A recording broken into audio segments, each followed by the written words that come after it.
নবনির্মিত পাকা কালভার্ট নির্মাণে রাস্তা কর্দমাক্ত হয়ে যান চলাচল সহ মানুষজন চলাচলে ঘটে বিপত্তি।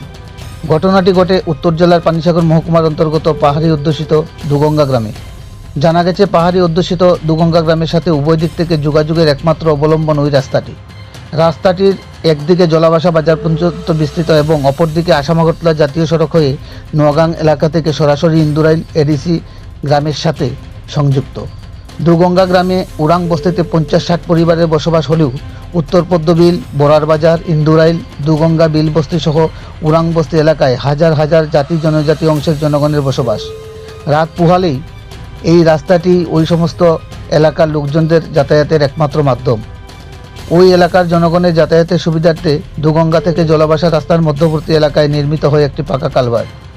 এলাকাবাসীরা অভিযোগ করে জানায়, পাকা কালভার্ট নির্মাণকারী ঠিকাদার কালভার্টটি নির্মাণ করে কালভার্টের দুপাশে মাটি ভরাট করে দায়িত্ব খালাস করে চলে গেলেও বর্তমান বর্ষায় জলে কালভার্টটির উভয় পাশের মাটি ভরাট করা মাটি জল কাদায় কর্দমাক্ত হয়ে যান চলাচল তো দূরের কথা, পায়ে হেঁটে পর্যন্ত চলাচল বন্ধ হয়ে পড়ে ওই এলাকার লোকজনদের। এলাকাবাসীরা অভিযোগ করে জানায়, ওই এলাকার প্রধান মেম্বার বিষয়টি প্রত্যক্ষ করেও নাকি রাস্তাটি সংস্কার করতে কোনো ধরনের উদ্যোগ গ্রহণ করেনি। অথচ এই রাস্তার উপর দিয়েই নির্ভর করে প্রচুর সংখ্যক বেকার যুবকের ই রিক্সা সহ অটোরিক্সা চালিয়ে জীবন জীবিকা নির্বাহন করে চলেছেন। পাশাপাশি বর্তমানে ওই এলাকায় আচমকাই কোনো ধরনের বড়সড় দুর্ঘটনা ঘটলে ঘটে যেতে পারে বড় ধরনের বিপত্তি। এছাড়াও অসুস্থ রোগী সহ প্রসূতি মায়েদের পানিসাগর মহকুমা হাসপাতালে নিয়ে আসতে হলে বর্তমানে প্রায় 10 হইতে 15 কিলোমিটার পথ অতিক্রম করে আসতে হবে। এই এলাকার লোকজনরা নিত্য হাট বাজার করতে হলে জলাবাসা বাজারে আসা বর্তমানে দুষ্কর হয়ে দাঁড়িয়েছে। এমতাবস্থায় ওই বৃহৎ এলাকার জাতি জনজাতি সহ বিভিন্ন সম্প্রদায়ের লোকজনেরা রাস্তাটিকে সংস্কার করে জনগণের চলাচলে উপযোগী করে তুলতে স্থানীয় গ্রাম পঞ্চায়েত সহ সংশ্লিষ্ট দপ্তরের হস্তক্ষেপ দাবি করছেন।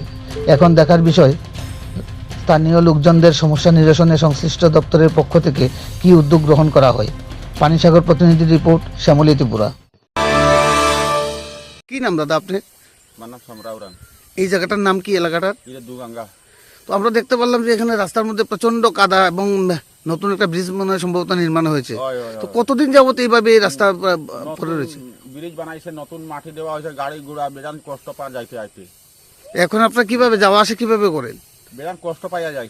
গাড়ি তো যাওয়া দূরের কথা, পায়ে দিয়ে হাইটেই যাওয়া যায় না। হাইটাই যাওয়ানো যায় না। ঠিকও আছে। কতদিন যাবত এইভাবে পড়ে আছে এখানে? এটা মাস দিনের। এটার মধ্যে আইয়া কেউ কোনো কাজ টাজ করতেছে না এখন? না, মাটি ভরায় গেছে আর দেখা তো আইছে না। কাজটি কারা করছে জানছেন নি? কেরাও কন্ট্রাক্টর করছে, কন্ট্রাক্টর নাম আমি জানি না দাদা। যেমন লোকাল মেম্বার প্রধান তারা ইয়ে দেখছেন নি? আপনার দেখছে। তার কাছে গেছিলেন নি এই যে সমস্যার কথা কইয়া? এটা তারা দেখিয়া যায়, কিছু মাতে না তারা। দেখার পরেও কেউ কিছু কথা কয় না। এই এলাকাতে কত পরিবার আছে? আছে 50-60 পরিবার। সব এই রাস্তার উপরে নির্ভর। এই রাস্তাটা এদিকে কোন জায়গা দিয়ে শেষ হয়েছে? এদিকে একবারে শিলচর পর্যন্ত, আগরতলা পর্যন্ত গেছে। আর এদিকে তো দামটোড়া ইয়ে শেষ হয়েছে। এই প্রধান একটা রাস্তাতে প্রায় 1 মাস যাবত ভেবে পড়ে দিয়েছে, কেউ কোনো কিছু করে না। না, ওদিকে গাড়ি যাইতে আসলে, ওদিকে এখন ব্রিজ বনিয়া ও রাস্তা। এখন আপনারা কি চাইতেছেন? এখন তো রাস্তা আগে সুন্দর হইতো।